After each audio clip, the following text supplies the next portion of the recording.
Okay, so turo ko lang sa inyo guys kung paano nyo mapaparan ang ating undisputed na game dito sa ating Steam Deck. So first, syempre guys, kailangan nyo ng quack file ng ating undisputed. So first, punta po tayo sa ating desktop mode by pressing Steam, Power, and then switch to desktop. So pakita ko lang sa inyo guys yung aking game file, yung aking undisputed na game. So sa akin nasa siya, documents. So, ayan guys yung aking undisputed. Ano lang to guys quack file lang to. So, next is open po natin yung ating Steam. And then, add a game. Add a non-Steam game. Browse. And then, go to documents.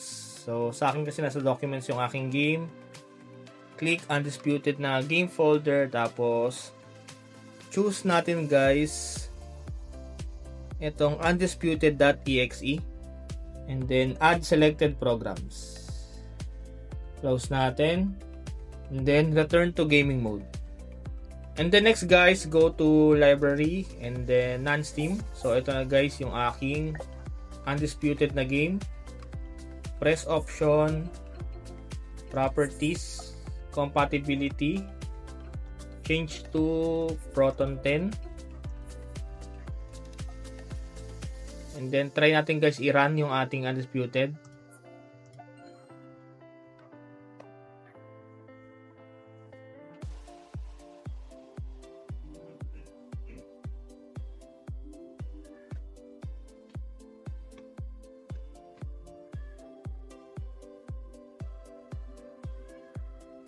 Okay, so nag-run naman siya guys. Ang problema rito is hanggang dyan lang siya, kumbaga parang nag-hang or nag-stuck siya dyan.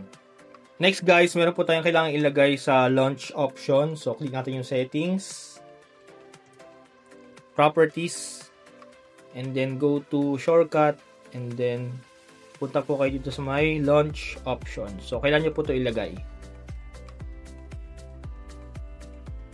So kailangan nyo yan guys ilagay sa ating launch options. So, lalagay ko na lang po yung sa description para maka-copy paste nyo lang. So, after nyan guys, back nyo lang.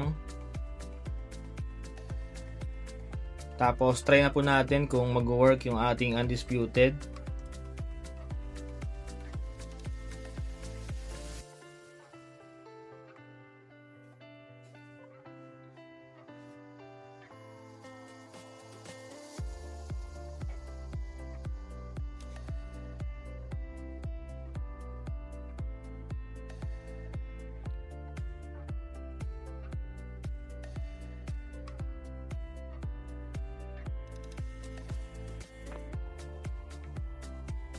Okay, so ito na guys yung ating undisputed. Try natin kung makakapasok tayo.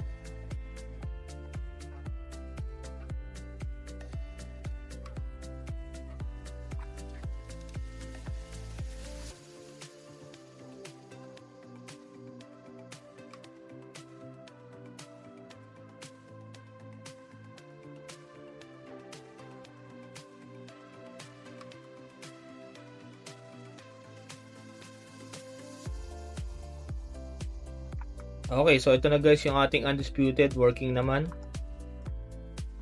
So, ganun lang kasimple guys kung paano maparan yung ating undisputed game sa ating Steam Deck. So, kung meron kayong questions, comment down below. Thank you for watching guys and happy gaming!